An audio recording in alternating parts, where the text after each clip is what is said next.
is, you know what? We have something called the chicken tax. Does anyone know what I'm talking about? The chicken tax. It's a tariff of 25%, and it keeps other countries out of here.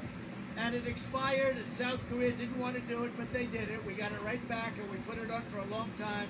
And now you're making, but remember this, go check it out, the chicken tax. I'll tell you why someday at another meeting why they call it that. Maybe you don't want to know about it.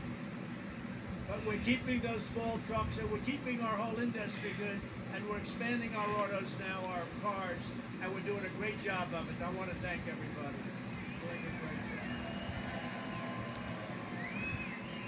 And by the way, many other things in Michigan.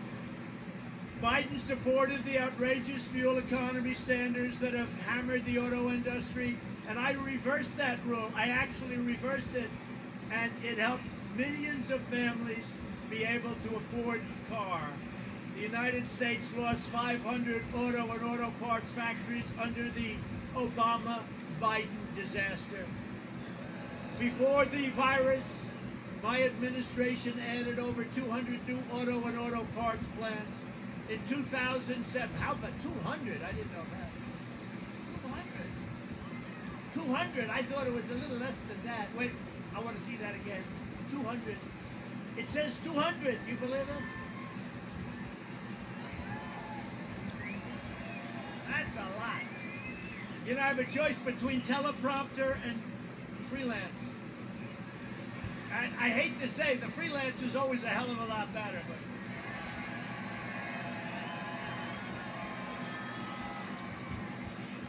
if you remember, and you remember well, I actually got elected because of freelance. We didn't have teleprompters. There were no teleprompters. But think of that, 200, we're talking about 200 plants. I thought it was a much lower number, and I thought you should put me in office based on a much lower number. At 200, you have no choice. Yesterday, Biden was in Michigan. He said, I'd better get out of the basement. This guy's starting to do very well. Lying about his lifetime of cold-hearted globalist betrayal.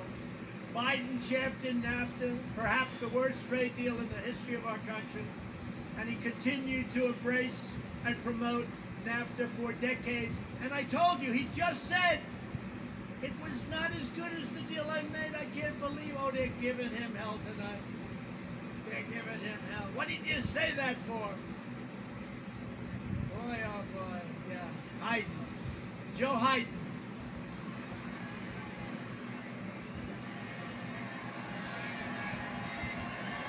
Basement. This guy's starting to do very well. Lying about his lifetime of cold-hearted globalist betrayals. Biden championed NAFTA, perhaps the worst trade deal in the history of our country, and he continued to embrace and promote NAFTA for decades. And I told you, he just said it was not as good as the deal I made. I can't believe, oh, they're giving him hell tonight. They're giving him hell. What did you say that for? Boy, oh boy, yeah. Hayden. Joe Hayden.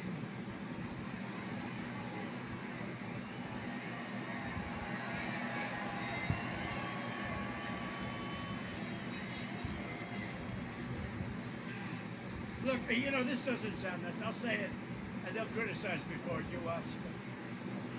I have the distinct pleasure of running against the worst presidential candidate in the history of presidential politics. I really believe that.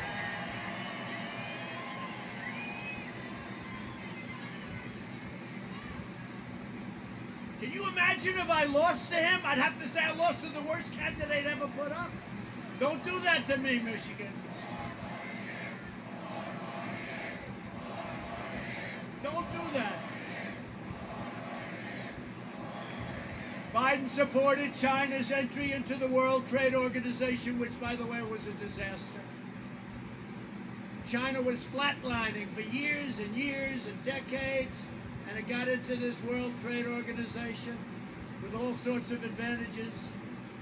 Just a terrible, terrible situation took place, and that's when China became a big, powerful economic power. But if you look at the numbers just before the plague, now the numbers are different.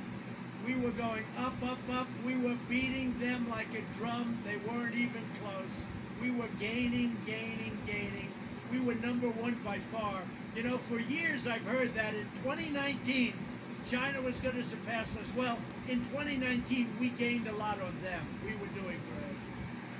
We were doing great. And we'll be doing even better next year. You watch. Yesterday, it was revealed that a fund partly owned by Joe Biden's son, Where's Hunter? See, his first name, I now name, his first name is Where.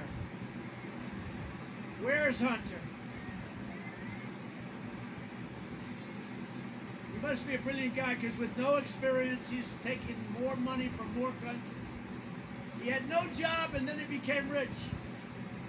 But Where's Hunter facilitated the sale of a Michigan automotive company to a leading Chinese military defense contractor. Does anyone know that China's military got yet another piece of American manufacturing might?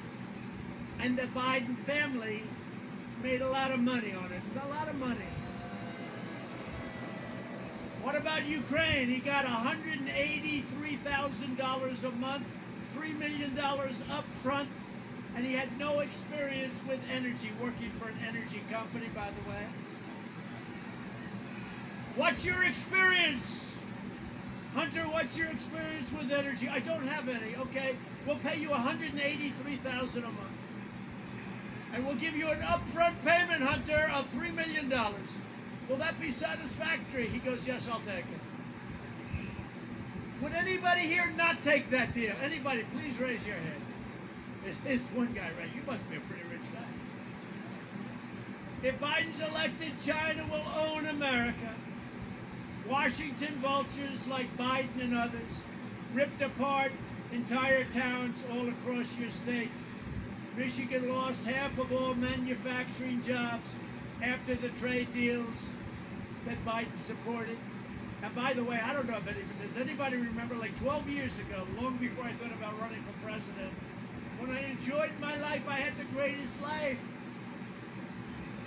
Where would we like to go? Let's go to Monte Carlo this weekend. Let's go. No, I had a great life, but I was honored.